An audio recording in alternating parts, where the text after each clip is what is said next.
Entrepreneurship is living a few years of your life like most people won't, so that you can spend the rest of your life like most people can't. My name is Ashkan Karbasfrooshan, founder and CEO of WatchMojo, and in this interview series, we sit down and talk to the men and women who stand in the arena and discuss the struggles, setbacks, and eventual successes they experience as entrepreneurs. In my many years running WatchMojo, I've spent more time in New York than in any other city, making friends with some of the most talented hustlers and builders in town. While New York City growing to the capital of finance and media by the late 20th century, home to some of the world's largest corporations, the city has also served home to some of the greatest entrepreneurs the world's ever known.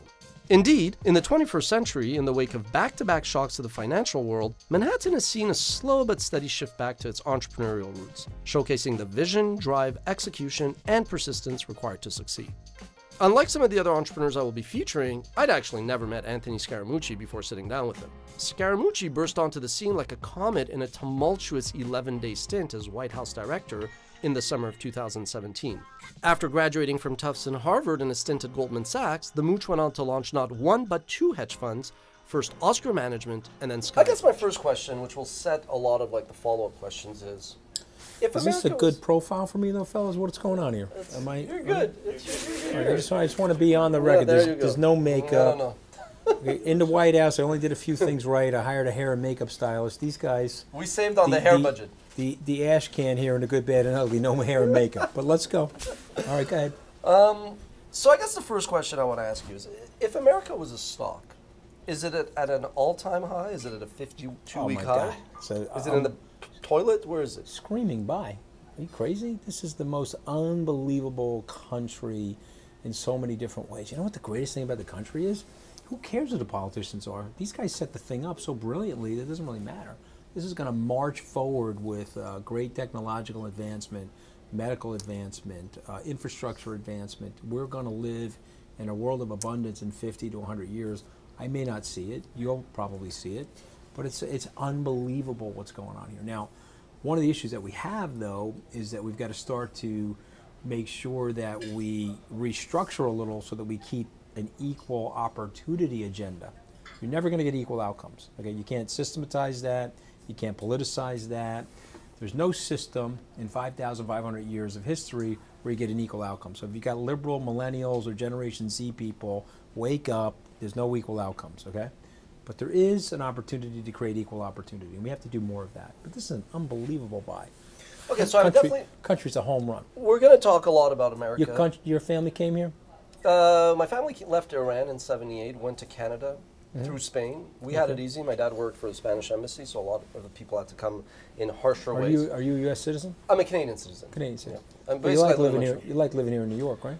I love New York. I find USA is still the best country in the world. It's the best. It's the best. But Canada's probably the best country to live in because you don't have the extremes. So if you're fine with a little bit of the colder weather, and because you're close to the greatest country to kind of build a business and whatnot, it's kind of the best of both worlds. Well, I mean, listen, I love the Canadian people. I mean, my first job coming out of school, I was at Goldman Sachs. I sold, I was on the team. I was a junior person on the team, but we sold the Cadillac Fairview shopping malls. So I spent a year in Canada. I was in Montreal, Toronto.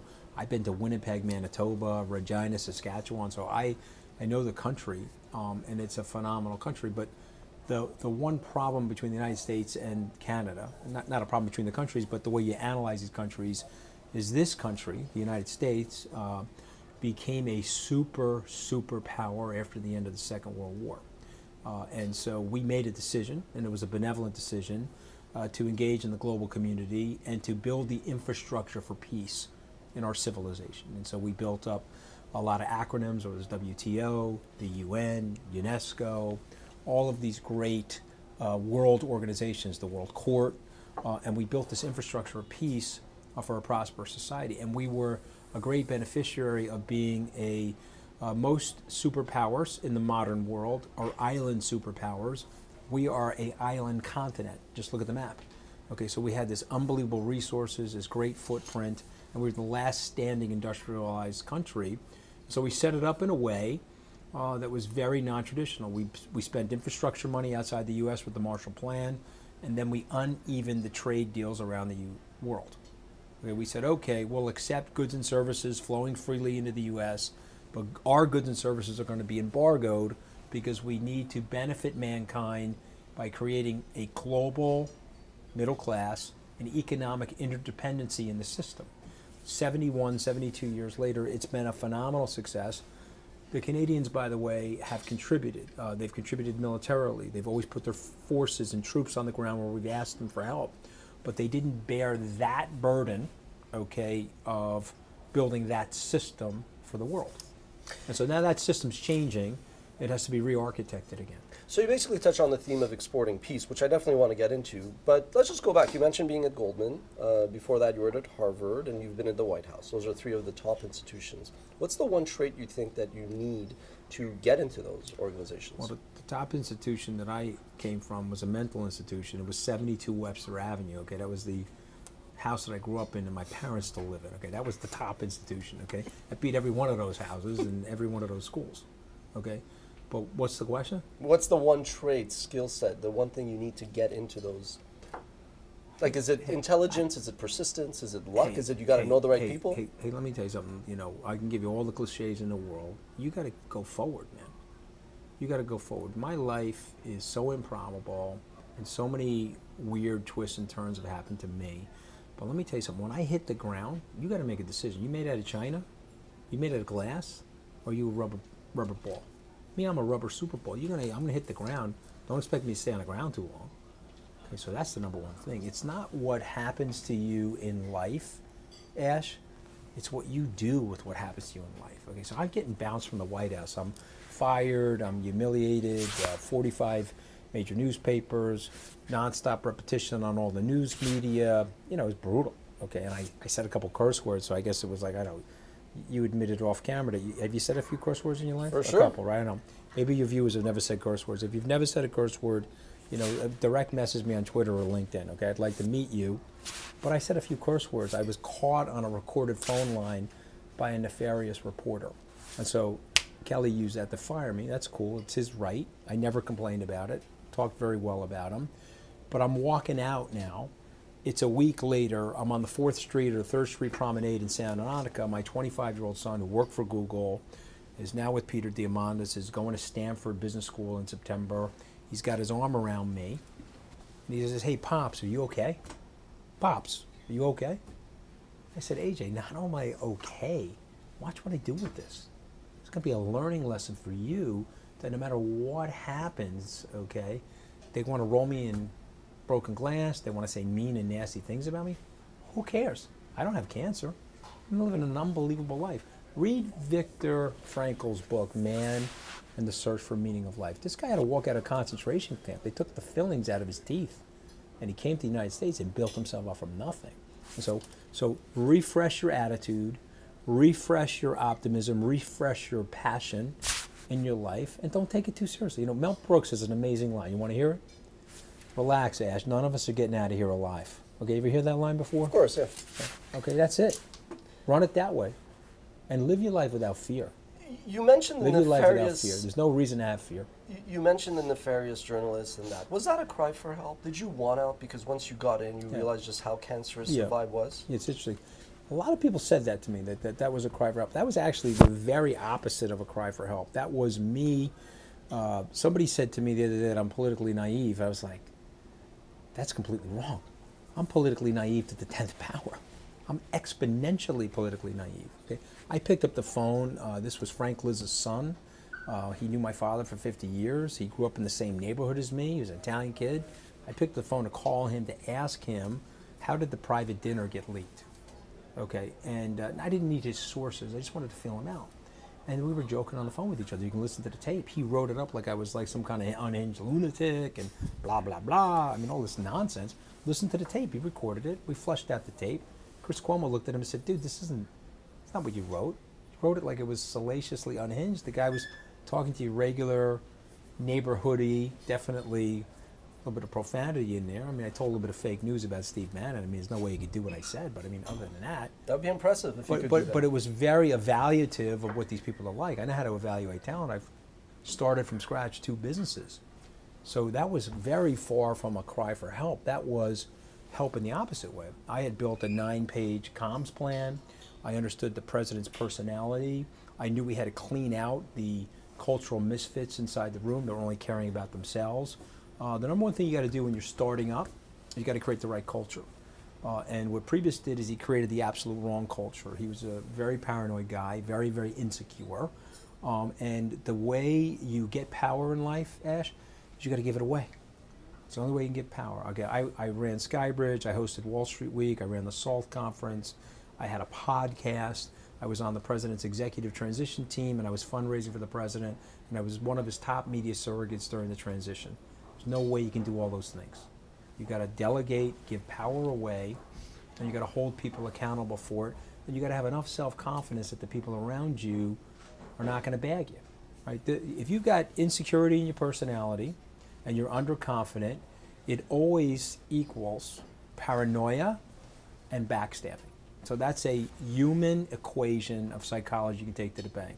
So if you're running a company and you're listening to this program, identify the people that are backstabbing each other in your room, get them in a closet, get them in a conference room and say, okay, listen, you're a backstabber and you're a little paranoid. Can you calm yourself down? If you cannot calm yourself down, I got to get rid of you. But you know what? You're very talented. And Priebus is actually a very organized guy, disciplined guy. I thought he did a good job at the RNC. I liked him. I thought he was a friend of mine until he started his sinister, slithering nonsense that they do in the swamp. You see what I'm saying? No, totally. So okay, no, so it wasn't a cry for help. It was like, dude, I'm here. I'm going to help fix this for the president. We're going to knock off the nonsense. Okay, we're going to work together. No one's ever worked for me. Everyone's always worked with me. Let's form a collaboration and an esprit de corps, and let's win as a team. Now, there's that picture of you and him standing. Yeah, the Wall Street Journal took that picture. The cowboy shot. What the cowboy shot? What's going through your mind, and what's going through his mind at that moment? Well, you know, I've looked at the picture. That was an accidental picture. I was really trying to figure out at that moment if there was some move on the Rubik's Cube where I could get the patterns to line up properly and him and I could figure out a way to get along. But he was leaking on me. It's like so funny. I mean, like these guys, they didn't want me in the job. So they were blasting me the night before. The president puts me in the job. They start the process of blasting me that weekend. That picture was taken after the weekend. And, you know, they're leaking on me left and right. And I was like, okay, these guys are like ridiculous. Okay, they're supposed to be my friends. He fronts up like, you're old enough to remember Richie Cunningham, you know, the genial guy from Happy Days with the Fonz. The guy fronts up like Richie Cunningham, but he's really like a Sith Lord, you know, he's a backstabbing Sith Lord with like a red lightsaber, right? So that's what they do to you, right? They come ha ha ha, and then when you're not looking, they try to hit you from behind. Okay, what are you guys doing this for? Why do we need to do that? This is what the American people don't like. Okay, let's stop doing this, right? So that look was, okay, do I have to knock this guy into Pennsylvania Avenue because I'm prepared to knock him into Pennsylvania Avenue, or is he going to knock it off? What is he going to do here? Okay, because he's the #1 leaker in the White House. I showed the president how he was leaking. How was he leaking? Take us through I did a whole Carrie Matheson. You watch Homeland? No. Okay, but your friends do. So what happens is she's looking at the terrorists and she's analyzing. She's got the big wall. You assume I watched that because I'm from Iran? No, I'm kidding. Go on. Well, I don't know. You probably should watch it because you're from Iran, right? That's probably going to be a bad moment for me now, right? That was probably politically incorrect. It's all good. All right, but I showed. So when he would use the president's name, he would leak through the Washington Examiner. He would say, Trump hates Ash. And then you'd get like a Google alert on your phone. You're like, oh, wow, God, Trump hates me. I thought I had a great relationship with Trump. That was Priebus doing that to you with Spicer and a couple other guys, some of his cutouts, because he wanted to keep you from the White House or he wanted to destabilize what he thought was a strong relationship between you and Trump, right? So he used the Washington Examiner. Why? Hope never cut that out for the president. The president didn't read that. The president was more focused on things like the New York Post and the New York Times, right? I got to read the Washington Examiner. So I always used the president's name in the Washington Examiner. When he was leaking on Gary, he would go to the Wall Street Journal because, you know, that would be the maximum damage to Gary. He had 2 or 3 cutouts there, and he used them. Bannon loved the Wall Street Journal. But how did you figure out it was him? What was your... You don't have to be like a rocket scientist. It was more by... I just figured, okay, look, he hates these guys. These are the journalists he's tight with. Here are the cutouts that he's using. I mean, they had a massive leak. I mean, they were trying to go to political with me. My original job was to be the OPL director. Now, I know I look like I was born at night, but it wasn't last night, right? So I said, okay, you're going to make me the OPL director. I was already smelling some bad nonsense. So I asked Rick Durborn, the head of the transition team, to give me a letter, an offer and acceptance letter. Now I got the offer and acceptance letter, right? So now they're doing their opposition research and all their nonsense on me to block me from getting in. And then they're leaking that they never offered me the job in the first place. There was never a press release on me. That was one of Priebus's tricks. So I took the letter and I sent it to Liar Spice from the Spice Girls, right? Every Spice Girl's got a nickname. So I sent the letter to Liar Spice and I said, Liar Spice, you can't lie about this. I have documented evidence on this. So you're going to have to switch the story with Politico.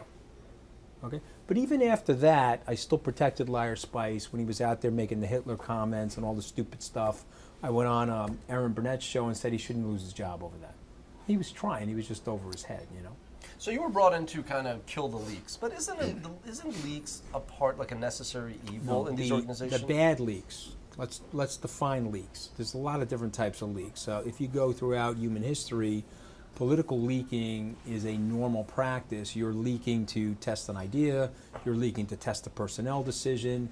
You're leaking to build a bridge and a relationship with the journalist. You may need them in a crisis. There's a lot of positives and a lot of positive externality for leaking. Bad leaking is Ash is a drunk, Ash has a girlfriend, Ash is a globalist, Dimwit is a nationalist, okay? That is like bad leaking. You know, Scaramucci's got a nefarious deal with the Chinese, bad leaking. You see what I mean? Fake news and bad leaking and very dishonest. Like, they pulled a stunt on me this week. I don't know when this thing is going to go live, but they denied my access to the White House. I was supposed to go down there to see somebody. Access denied by General Kelly. Well, let's call him John Kelly because he's no longer a general. And then his team, they thought, okay, we're going to show Scaramucci. We're going to deny him his access. Okay, that'll be humiliating to him, and it will put him in his place. Okay, hey, fellas, I've worked on this thing for 2.5 years. I gave hundreds of thousands of dollars, and I'm very loyal to the president. I still consider the president, I'm not going to say we're friends, but we got a close enough relationship where he hired me. Okay, we do talk.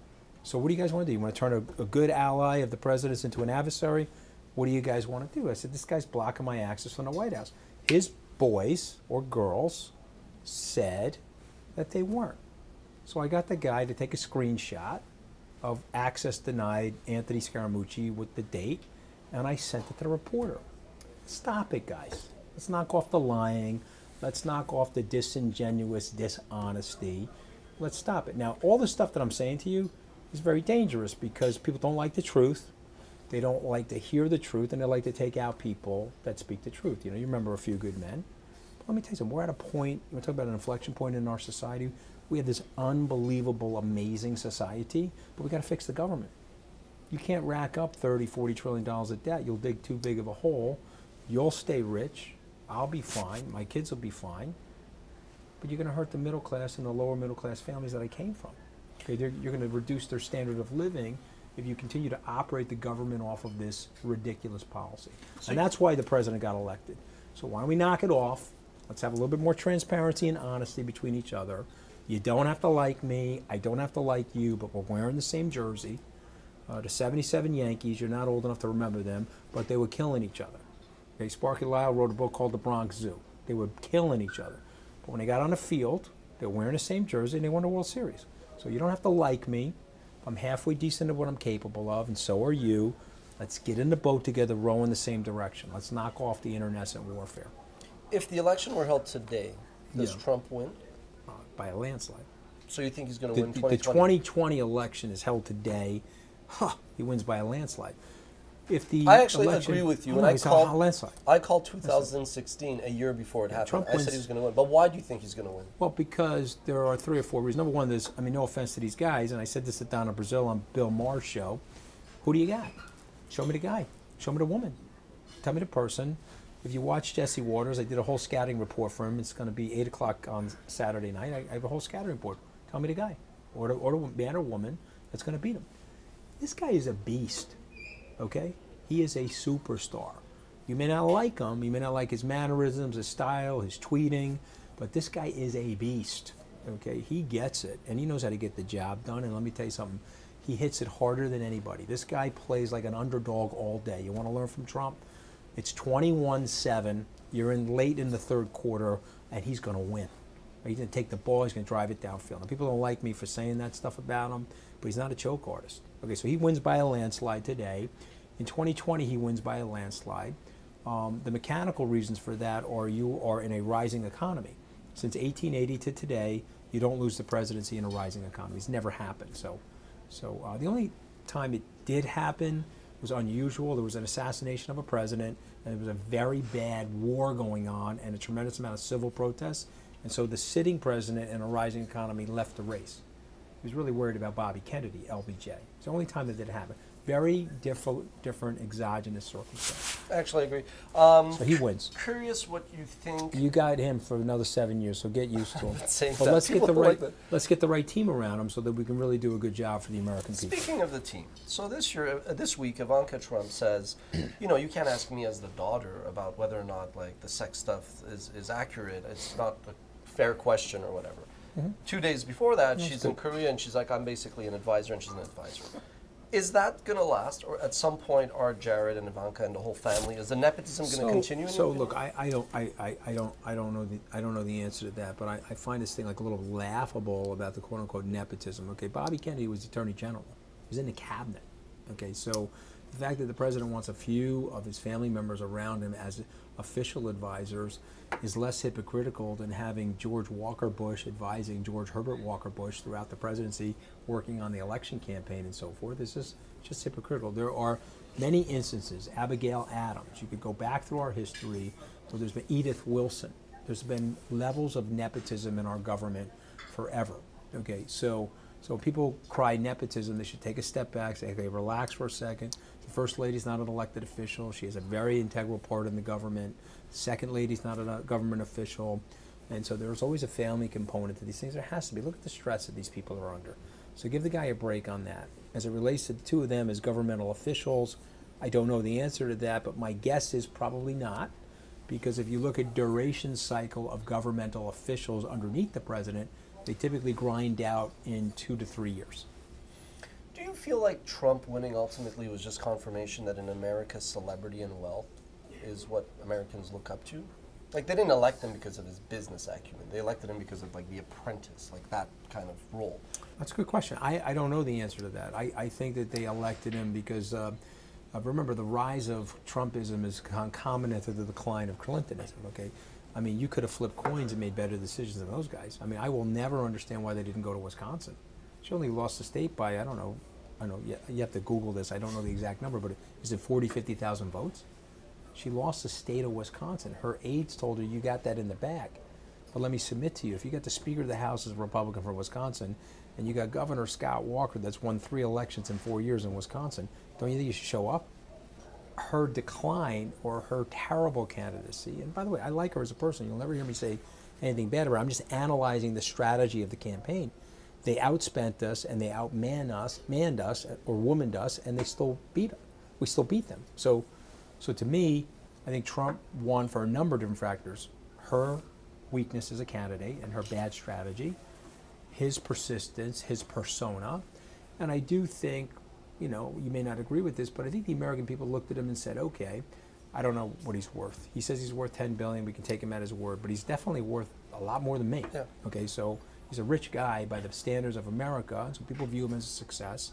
And they also smell that their government is failing. They smell that there's something wrong with the system, and they're hoping to get somebody from outside the system. One of his best campaign lines was, listen, I get the system. I played the system. I gave money to Schumer, I gave money to Clinton, I gave money to D'Amato. I played the system. Let me get in there. Let me see if I can fix the system.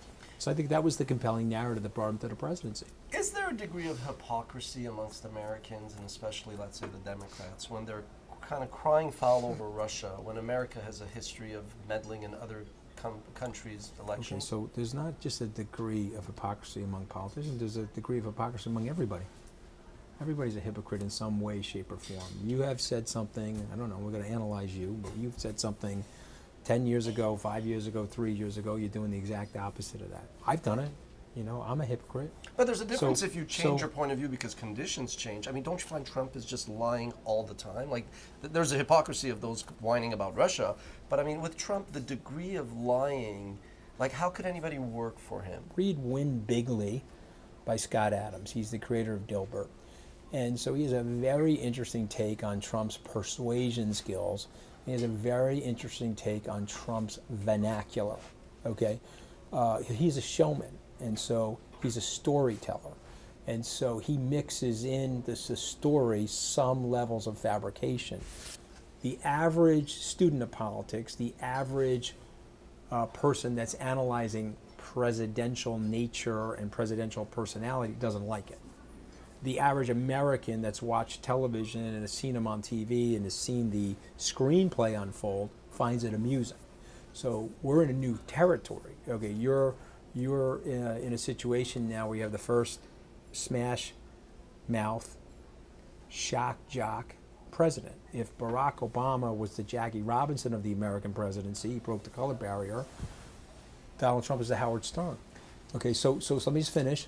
So a guy like me, I get the joke. My button's bigger than your button. I'm laughing. I mean, he says some stuff that is really funny, and he will stretch a story. You know, there's a great cliche: why let the truth get in the way of a great story? Okay, Trump is a great storyteller, and so if you're legitimizing, so, well, he's the president of the United States, every word that comes out of his mouth. I learned that George Washington never told a lie, even told his daddy chop down the cherry tree. Let me take him at his word. He's a prolific liar. The guys like me, we don't see him like that. We see him as a colorful guy who says colorful things.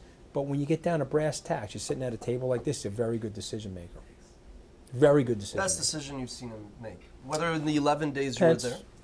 Pence. I think that was a great pick for him. I think Pence complimentary, and he compliments him with an E, I mean he's a complimentary personality, and he compliments him with an I, where he gets the president. He's a loyal guy. Pence has got a great staff, no drama on the staff. I think it was a great decision by the president. You touch on loyalty. How jarring and frustrating is it to have worked for someone who commands so much loyalty but seems to give it back so little?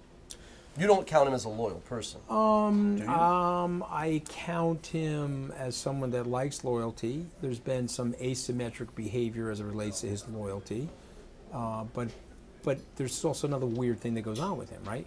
No one's ever out of his orbit, right? You ready? I mean, your viewers can't see it, but I'll draw it for you. The orbit is not a circle; it's an ellipse. Okay, and so what happens is I was in this orbit, you know, closer here, and now I'm out here. You see what I mean? But you never leave the orbit, right? You see what I mean? So if you get the joke with him, he gets the joke with you. You see what I mean? I'm loyal to the guy because he's a good guy. He's trying to do the right thing.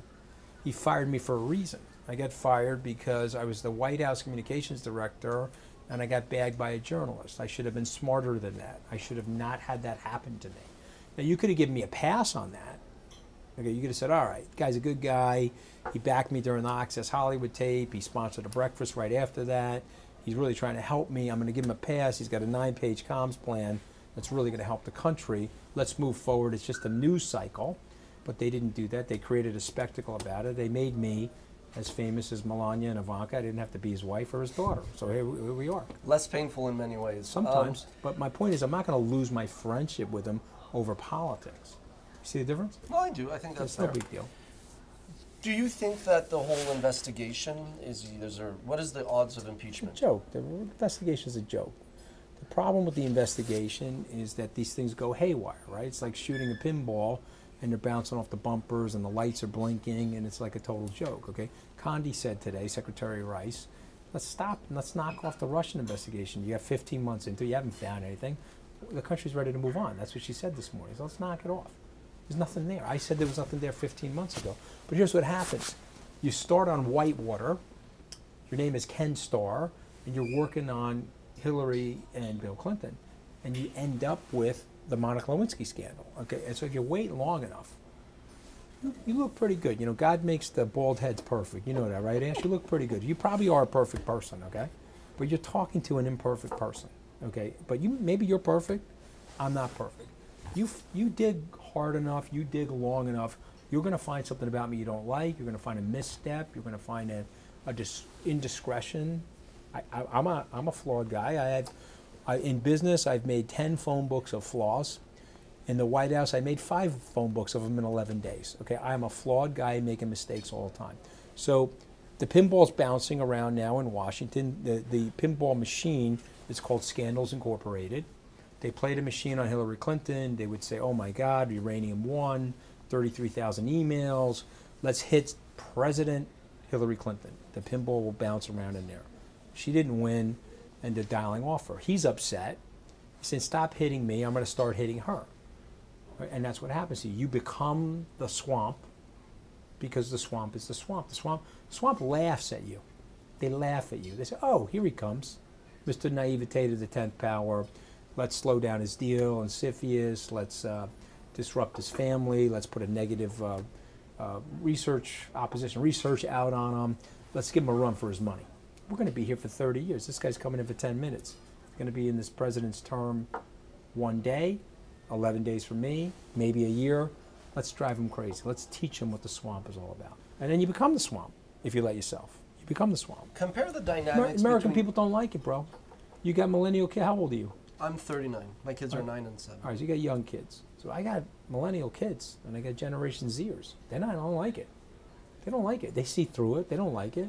And also the proliferation, if I said that word right, of social media has got a spotlight on these people. Like, whoa, is it really like this? What's wrong with you people? Why don't you knock it off? They don't like it. With the shooting that happened in Florida, do you think that the reaction against the students will, as those kids get older and get the right to vote, is that going to come back and haunt the Republicans? I don't know. It's a good question, though. So what you say to yourself is, we should be able to solve for this issue. Okay, I really wish at times like this that we stop with the left and right nonsense and we go to right and wrong. Okay, and so right or wrong is a post-partisan analytics. Left or right is the nonsensical drama that we have right now. And so, to me, I'm absolutely confident that there's smart enough, nonpartisan enough people in the country where we could hit the intersection point of non-crazy people can have use for guns for recreational or protective purposes, self-defense, and crazy people can't get anywhere near a gun. And I'm going to tell you something. If you're a liberal watching this and you want to poke out one of my eyes, I'm sorry to tell you this, there's always going to be a Second Amendment. But the thing got started with a Second Amendment. It had to do with what the British forces did in New Hampshire and Massachusetts by taking the garrison's munitions away, and it paralyzed those people. There was no tax, there was no representation on taxation, and they took their guns and munitions away, and so then they could be oppressed. And so they understood intuitively that you needed to have the ability to arm yourself, to protect yourself, not only against enemies, but potential governmental oppression. It's been steeped in the culture of the United States. That tea bag is in the culture of the United States for 242 years, 43 years. It's not going away. And so you may not like it, but you're not going to regulate or litigate or legislate the guns out of existence in the United States. What you have to do is you got to tighten the background checks, you got to reduce the magazines, you got to reduce the impact of the bullets, so at least the volume of the bullets out there that are super harmful or less harmful. You got to set up devices. You know, you're a technologist. There's great devices we can put in these schools. You should not arm these teachers. That's crazy. That's a really bad idea. I would tell the president if I was sitting next to him, I'd say, well, let's relax on arming the teachers. I know you're on missile lock with the arming the teachers, but don't arm the teachers because the gun is going to go off when you least expect it and you don't want it. And if you've got 45, 50,000 schools or whatever the number is, I don't know the number, but you've had 1,400 people die since Columbine.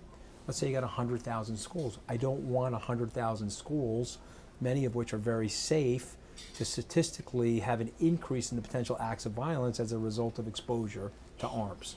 So we can figure that out. We're smart.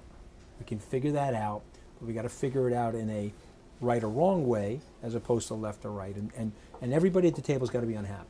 The left's got to be unhappy because there's some freedom around the guns, and the right's got to be unhappy because we can't put an orange ball size blowout into an innocent kid's body. I'm sorry. Okay, that's not what we should be doing to people. Okay, a nut gets a gun and they shoot an orange ball size hole in your son's body. I don't want that. Okay, I got 5 kids. Let's knock that off.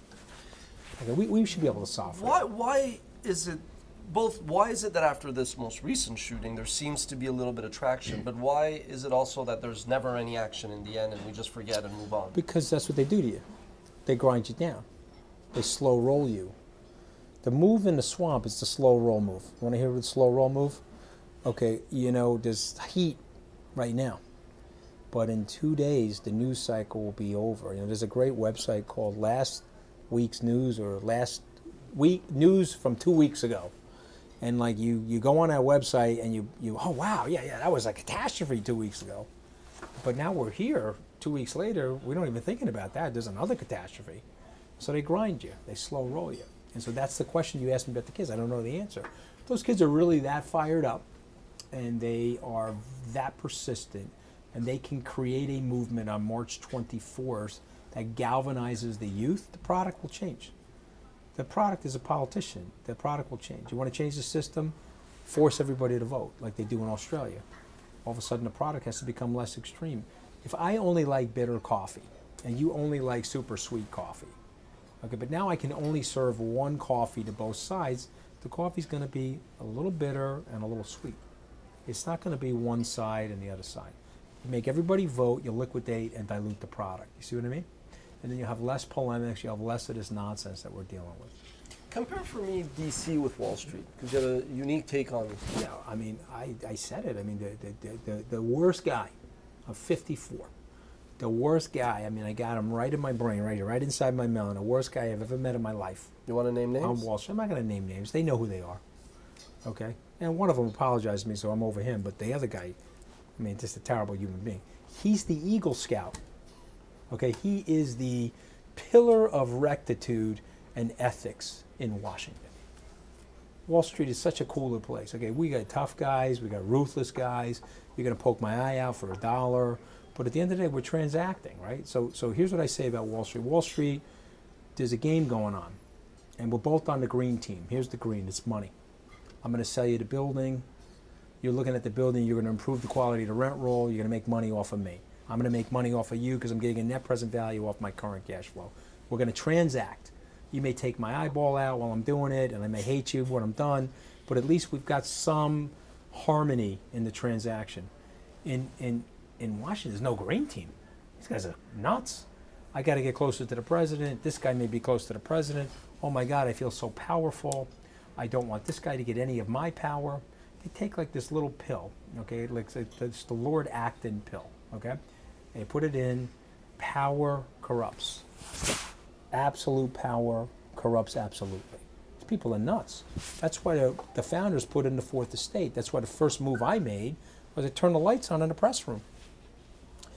You got to have people that are in power held accountable to their power by the fourth estate. You want to protect the country's democracy, you want to protect the country from tyranny, we got to have a relationship with the press. They may not like me, I may not like them, but we can't be declaring war on them. Okay, that's part of the original documents. That's part of the foundation of the country. So my first move is let's turn the lights back. I mean, turn the camera back on. Where do you see this going? It seems like every week seems to be the most chaotic week of the Trump presidency. I mean, at some point does this stabilize? So here's what everybody's missing, okay? Here's what everybody's missing. You're an entrepreneur, right? You started this business? Yes. Did you have high turnover in the beginning, or you nailed everybody perfectly? Very loyal, very from little day turnover. One. Yeah. Okay, Mazel tov. I'm going to shake this guy's head. That's fantastic, okay? Which is rare, I understand. It's, okay, you hear what he said? He said it's rare. Did you hear him say that? Okay, Ash, thank you for the honesty. Me, I've started 2 businesses. I had a meat grinder going, okay, and I had a revolving door going for about 2 years until I got the culture and I got the people right. And then I've had permanent employees. So my business is 13 years old. I would say the last 8 to 9 years, I've got the same team. I've feathered the team with more people as we've grown, but the first 2.5 years, I was whipping through people because I couldn't get the culture right, I couldn't get the dynamics right in the room the way I wanted them. And that's what entrepreneurs do. And so I am not surprised at all that you have this level of turnover. And I will also tell you I'm not surprised that I'm a casualty of it. If you're hiring a 4-star military general, he's going to shoot me right in the forehead. Why wouldn't he? I mean, I'm an iconoclastic entrepreneur, very unstructured. In his mind, I have to be undisciplined. Right? What do you need a headache like me standing around? So I didn't blame him for firing me. It was fine. Is John Kelly going to survive? I don't know. That'll be up to the president. I've obviously shared my opinion, but that'll be up to the president. So when did you realize that you were going to be asked to leave? Well, I felt a change over that weekend. I think I mentioned that in the Vanity Fair article. I felt like, okay, on Saturday, people were like, okay, well, Anthony is working on behalf of the president, and the president means business. They're ready to clean this place out. And here's the great thing about life, okay? Everybody knows who the liars and leakers are. You don't think the journalists knew that Bannon and Priebus were the biggest leakers in the White House? They knew. So I go, oh, wow, this is actually going to change you. This is going to get a lot better. When they brought in Kelly, I was like, okay, let me get on the phone with him. I don't know him. I met him at Steve Mnuchin's wedding. Apparently, he had an instant dislike for me. He told a number of journalists. He met me for 3 minutes at Steve Mnuchin's wedding, but I wasn't his cup of tea. That's fine. He's entitled to his opinion. And so I tried to get his phone number. I couldn't get access to him. I left a message for him on the White House switchboard to talk to me. I wanted to send him my comms plan that I had worked on. And obviously, I apologized to Vice President Pence and President Trump and Melania and Ivanka for the words that I used, and I got caught on the tape and made a mistake. Okay. And so he didn't call me back. And then by Sunday night, I said, okay, if the Chief of Staff's not calling me back, and I'm the comms director in the White House, and there's a little bit of a tussle going on, I'm probably going to lose my job. So by like 7 or 8 o'clock on Sunday night, I'm like, okay, if I can make it through Monday, I'll have my job. If I can't make it through Monday morning, it's probably over. When I landed back in Washington, I took the Delta shuttle. I turned on my White House phone, and it didn't work. And then Nick Ayers, the Chief of Staff for the Vice President, was calling me on my regular phone. He's like, Mooch, turn on the White House phone. We got to talk to you, but it's got to be on a secure line. And so I was like, well, I'm going to be at the White House in a few minutes. Why don't I just meet the Vice President in his office? Okay, come over to the office. And then I knew I was dead then because they deactivated the phone. That's like a military move. Yeah. So Trump and I are too sloppy for that, right? We would have left the phone on all day. That's fine. So initially you were. So I got fired at 9:37, but I knew by 7 o'clock I was dead. Initially you were a bit off the radar. You kind of went incognito, and then in the past few weeks you've been doing a bit more press. Why? Well, I went off the radar because I thought that was fair and appropriate as a good sport. I got fired. There was no reason for me to be gristing about it or whining about it. I hope this interview doesn't come across as me whining about it. I'm accountable for the mistake that I made, and unfortunately I've had to fire people as an entrepreneur, and I have been fired, and it's painful on both sides. And so I wanted to leave space for General Kelly to execute a game plan for his staff and for the White House.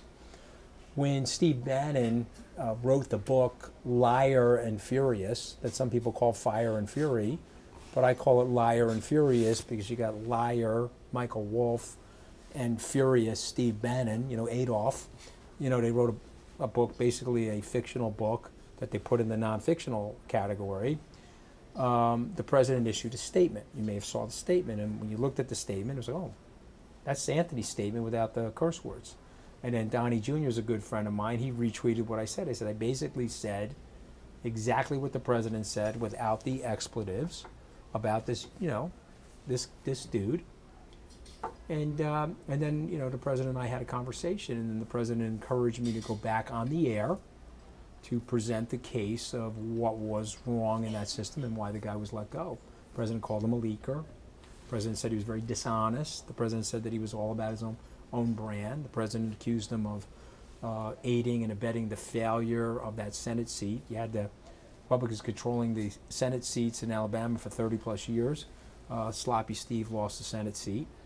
And so... Was it Steve's fault, or was it the fact that the guy had a baggage and... No, hold on. The president and Mitch McConnell wanted Big Luther, okay? Big Luther was a little bit of a nut job, pretty far to the right for a guy like me, but he wasn't the other guy.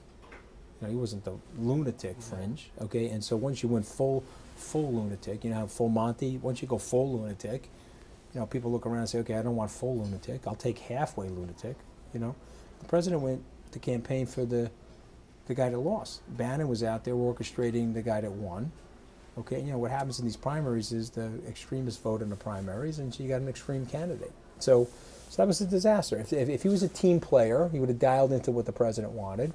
If he was a team player, he wouldn't have broke from the president on the decision on Afghanistan. Have you been to Afghanistan? No. Okay, well, I've been to Afghanistan. I don't know anybody that's gone to Afghanistan and examined the situation on the ground there that doesn't think we need more troops there and not less troops. Maybe Susan Rice. but that's it. So. You talked early on about this whole exporting peace theme, but the U.S. now has been at war, even before 9/11. Is this going to drag on, in your opinion? So when I talk about exporting peace, I'm talking about a global conflict. I'm talking about, if you look at Europe, from Charlemagne to Napoleon, they fought it out every decade for 1,000 years. Von Metternich put a peace plan together that dialed back the hostility. You had a war in 1848, and then you had the big one in 1914. You got the peace treaty completely wrong after Versailles. We're still fighting in some ways World War I because of the way the Middle East got set up. You know that because you're from that area. And so now World War II starts, and the United States says, okay, everything we did wrong, Versailles, the treaty, the way we treated the vanquished, we're going to do it the exact opposite. And that was a big learning lesson for everybody. And so we set up a new world order and fostered peace where we don't have a global conflict.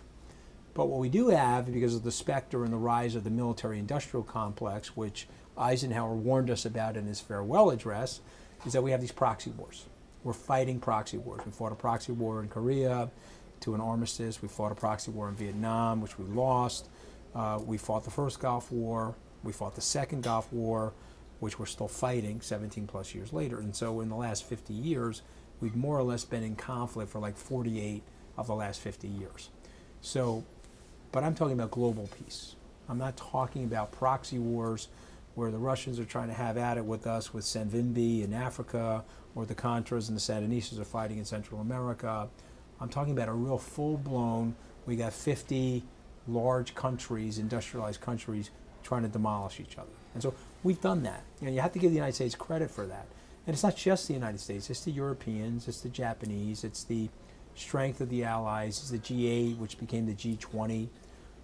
Most of the systems in the globe have by and large worked, but that centralization idea hurts the common worker. It hurts the kid in Manchester, UK. It hurts the kid in Davenport, Iowa.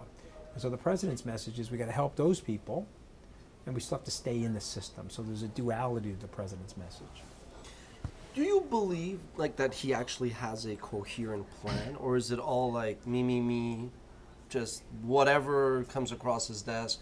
Or is there actually a plan? No, he's got a coherent plan. Which is what? Well, it's three components, right? The first part of the plan is equal opportunity. The second part of the plan is security, national security, and strengthening our relationship with our allies, weakening our adversaries, maybe even trying to convert our adversaries to allies. Who knows? You may see a unification of the North and South. The Chinese are okay with it now. Their economy is booming. The North was a buffer zone from Mao. Right, they split it at the 53rd parallel, and they created the DMZ because Mao didn't want an economic miracle, a Western-style economic miracle up against his country. But now they don't care. They're the fastest-growing economy, fastest-growing, largest industrial economy in the world, and they're the second largest economy, and they'll eclipse the U.S.'s economy by 2035. So you may see a unification of the North and South. It's possible. So for me, you're asking the right questions. But look at it for what it really is. So there's a plan: security, equal opportunity, and the last piece of this thing, and you better pray for this, is growth. Because if we don't get the growth, you can't. You want to hear something true that your politicians won't tell you? Want to hear something true? Please. That they don't pay back the deficits. The deficits don't get paid back. You're running war debt from the Revolutionary War.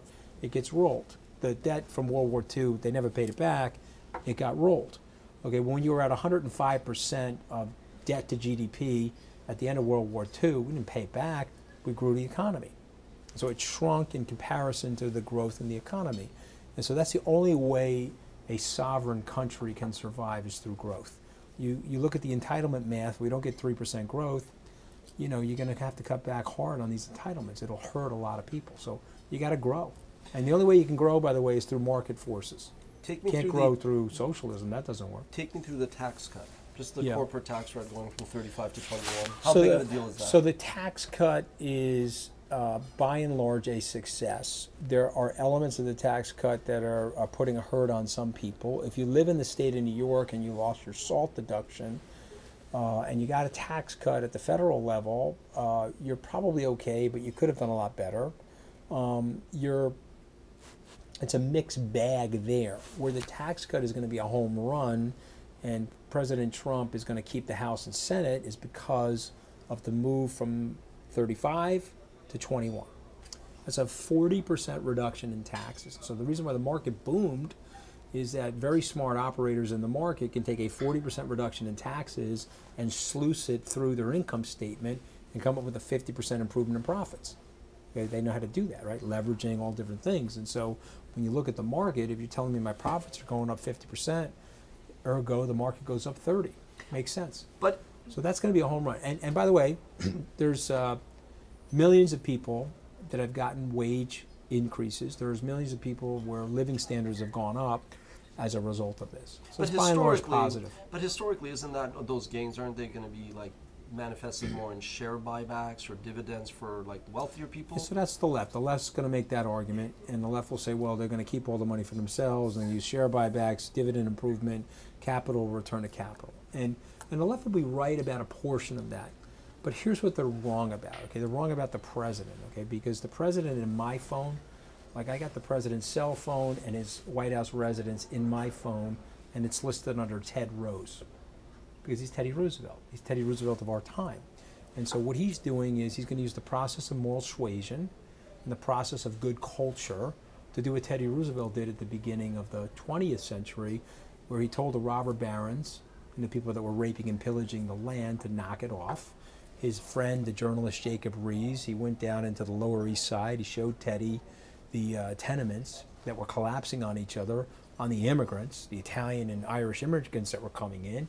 And he said, hey, we got to put building codes in here to protect these people.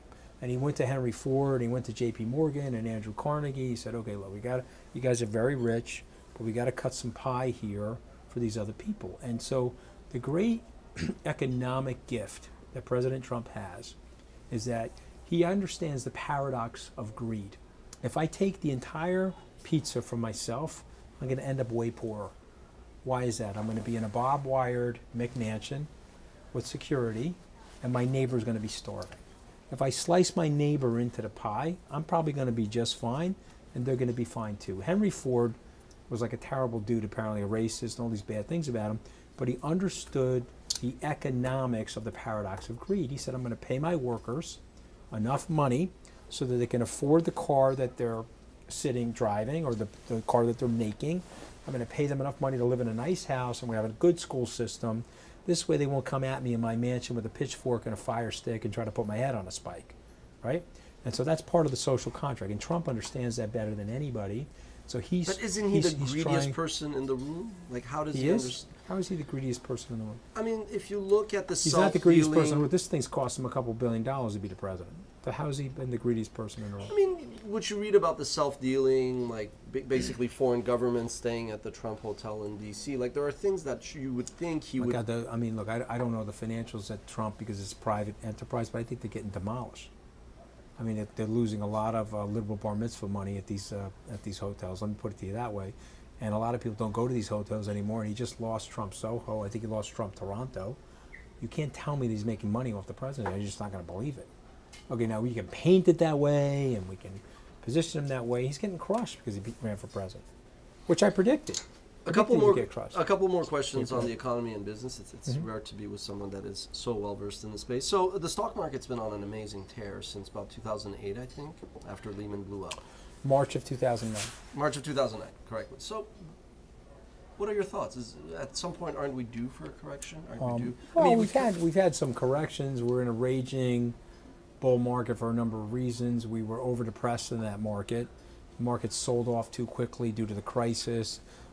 Reasonably good policy, reasonably good monetary policy pulled us out of that crisis. And so